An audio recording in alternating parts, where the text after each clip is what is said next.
Hello friends, ఇంటికి లక్ష్మీలాల్ ఛానల్కి స్వాగతం అండి. ఈరోజు నేను మీకు ప్రోటీన్ ఫైబర్ ఎక్కువ ఉండే కూర చూపిస్తున్నాను. ఆ రెసిపీ చాలా బాగుంటుంది, మీరు కూడా ట్రై చేసి చూడండి. మన గార్డెన్లో వచ్చిన లాంగ్ బీన్స్ ఇవి. ఆ లాంగ్ బీన్స్ని సన్నగా కట్ చేసుకుని కడిగి శుభ్రంగా చిన్న చిన్న ముక్కలు కట్ చేసుకోవాలి. దానికి కావాల్సిన పదార్థాలు జీలకర్ర, వెల్లుల్లిపాయలు, పచ్చిమిర్చి, అల్లం. మన గార్డెన్లో వచ్చాయండి అవి. కొంచెం ముదిరిపోయిన వాటిలో గింజలు తీసి పక్కన పెట్టుకోవాలి. ఉల్లిపాయలు ఒలిచి పెట్టుకోవాలి. అల్లం తొక్క తీసి చిన్న ముక్కలు కట్ చేసుకోవాలి. పచ్చిమిర్చి హాఫ్ హాఫ్ కట్ చేసుకోవాలి. ఇవి లాంగ్ బీన్స్ కూడా చిన్న చిన్న ముక్కలు కట్ చేసుకుని పక్కన పెట్టుకోవాలి. అలా ముదిరిపోయిన గింజలు బీన్స్లోంచి గింజలు తీసేసాను, పక్కన పెట్టుకుని అది కట్ చేసి పెట్టుకున్నాను. ఉల్లిపాయలు కట్ చేసుకున్నా, కరివేపాకు, పచ్చిమిర్చి పొడుగ్గా రెండు వేసానండి, ఎందుకంటే గ్రైండ్ చేయడానికి వేస్తాం కదా. ఆవాలు, జీలకర్ర, ఎండుమిర్చి, మినపప్పు, అల్లం కట్ చేసి ఉంచుకున్నాము, ఉల్లిపాయలు ఒలిచి ఉంచుకున్నాము, పచ్చిమిర్చి కూడా కట్ చేసి ఉంచాము, జీలకర్ర, టేస్ట్కి తగినంత సాల్ట్, పసుపు,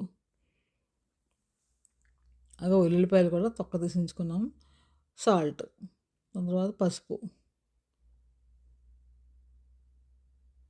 నానబెట్టించుకున్న శనగపప్పు గంట ముందు నానబెట్టాను. అలాగే పెసలు కావాలనే వేస్తున్నాను. కొంచెం దానికి కూడా పొట్టు కూడా ఉంటే మంచిది కదా అనేసి అవి అన్నీ గ్రైండ్ చేసుకోవాలండి. పెసరపప్పు అంటే అదే పెసలు, నానబెట్టిన శనగపప్పు, నానబెట్టిన పెసలు, దాని తర్వాత అల్లం, జీలకర్ర, ఉల్లిపాయలు, పచ్చిమిర్చి వేసి గ్రైండ్ చేసుకోవాలి. మెత్తగా చేసుకోకూడదు, నీళ్ళు ఎక్కువ పోసేయద్దు. ఈ నానబెట్టిన నీళ్ళు సరిపోతాయి. సాల్ట్ కూడా వేస్తాం కదా, తడి కూడా వస్తుంది, సరిపోతుంది. అసలు నీళ్ళు అసలు పోయొద్దు. పలచగా ఉంటే బాగోదు, మెత్తగా అయిపోతుంది, గుజ్జులా ఉన్నా బాగోదు. బరకగానే ఆడుకోవాలి. ఆడుకున్నాక ఇలా ఉంది, అలా ఉండాలన్నమాట. అంతకంటే మెత్తగా అవ్వకూడదు. అందులోనే తరిగి పెట్టుకున్న బీన్స్ ముక్కలు వేసేసుకోవాలి. సాల్ట్ కొంచెం చూసి వేసుకోవాలి, ఎందుకంటే ఆల్రెడీ గ్రైండ్ చేస్తున్నప్పుడు వేసాం కదా, చూసుకుని జాగ్రత్తగా వేసుకోవాలి. పసుపు వేసుకుని బాగా కలిపేసుకుని, ఈ స్టేజ్లో మనకు కావాలంటే సాల్ట్ చూసుకోవచ్చు, సరిపోయిందో ఎక్కువైందని. ఇప్పుడు చూసుకోవడం బెస్ట్. తర్వాత తగ్గాక వండాక వేసుకుంటే కలవదు. అలా ఆవిరేం పెట్టుకోవాలన్నమాట. ఒక ఇడ్లీకి పాత్రలో నీళ్ళు పోసి పైన ప్లేట్ పెట్టి దానికి ఆయిల్ రాసాను. అందులోనే మనం అలా కలిపి పెట్టుకుంటున్న బీన్స్ ముక్కలు, పప్పు కలిపి గ్రైండ్ చేసుకుంటున్న పప్పు అది కలిపేసి అందులో పెట్టేయాలి ఆవిరి మీద. ఇలా వండడం వల్ల ఏంటంటే ఆయిల్ తక్కువ పడుతుంది మనకి, ఒంటికి మంచిది కదా. ఆయిల్ ఎక్కువ వాడద్దు అంటున్నారు కదా, లేకపోతే అలాగా పెట్టకుండా వేయిస్తే ఎక్కువ ఆయిల్ పెట్టేస్తుంది, ఎక్కువ టైం కూడా తీసుకుంటుంది. ఇలా చేయడం వల్ల తక్కువ టైం తీసుకుంటుంది, తొందరగా వేగిపోతుంది, హెల్త్కి మంచిది. తర్వాత టేస్ట్ కూడా ఉంటుంది, పని గమ్మున అయిపోతుంది. 10 నిమిషాలు, 15 నిమిషాలు పెట్టాను అనమాట ఆవిరి మీద. ఇది మనకు ప్రోటీన్ ఎక్కువ ఉంటుంది కదా, మనకు కావాలనుకుంటే దీన్నే ఊరికనే అన్నం అలాగా పైన చల్లుకుని కూర ఎక్కువ పెట్టుకుని తినచ్చు. ఫైబర్, ప్రోటీన్ అన్నీ ఉన్నాయి కదా. అల్లం వేసాము, జీలకర్ర వేసాము, ఉల్లిపాయలు వేసాము, అన్నీ మంచి మంచి ఇంగ్రీడియంట్స్ వేసాం కదా, హెల్త్కి చాలా మంచిది. మీరు కూడా ట్రై చేసి చూడండి.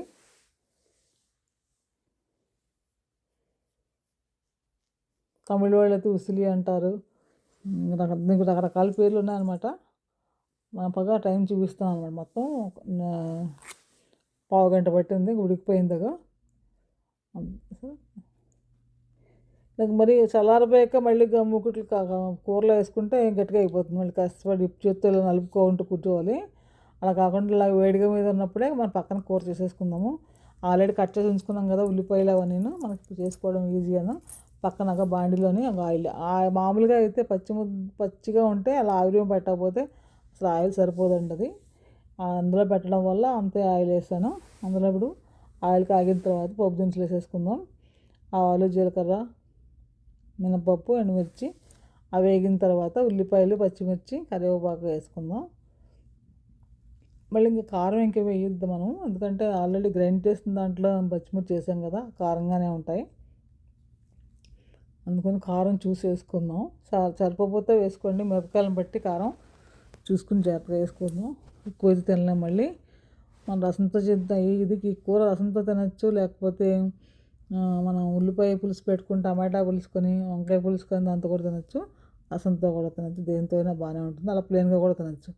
ఉల్లిపాయలు వేసేసిన తర్వాత ఉల్లిపాయలు కొంచెం వేగాలి బాగా. పోపులు వేగిన తర్వాత ఉల్లిపాయలు వేసింది, ఉల్లిపాయలు వేగాలి. ఉల్లిపాయలు వేగిన తర్వాత పక్కన మన ఆవిరి మీద ఉడికింది కదా ఆ బీన్స్, అది అది ఇందులో వేసేసుకోవాలన్నమాట. కొంచెం ఉల్లిపాయలు వేగనివ్వాలి పచ్చి, ఎందుకంటే దాంతో వేగడానికి ఇంకేం ఉండదు. ఉల్లిపాయలు ఇప్పుడే ముందే వేగిపోలే, వేగాయి. వేగిన తర్వాత మనం అది ఆవిరి మీద ఉడికింది కదా అది వేసేసుకుందాం. చేసుకోవడం చూస్తారా ఈజీ, ఆయిల్ తక్కువ పడుతుంది, ఒంటికి మంచిది కదా. వేడి మీద ఉన్నప్పుడు అలా వేసేసుకుంటే మనకి ఈజీ ఉంటుంది. బీన్స్ ముక్కలు చూసారు అలా ఉడికిపోయాయని. గార్డెన్లో కదా మరి ఫ్రెష్గా ఉన్నాయి, లేతగా ఉన్న కోసం ముద్రగా ఉన్న వాటిలో గింజలు తీసేస్తాం. ఇందులో గింజలు ఉన్నాయి, ఆల్రెడీ పప్పులు వేస్తాం. అంత మంచి చూస్తారు కదా ప్రోటీన్. మీకు కూడా నేను ట్రై చేసి చూడండి, నచ్చితే కనుక లైక్ చేయండి, షేర్ చేయండి, సబ్స్క్రైబ్ చేసుకోండి.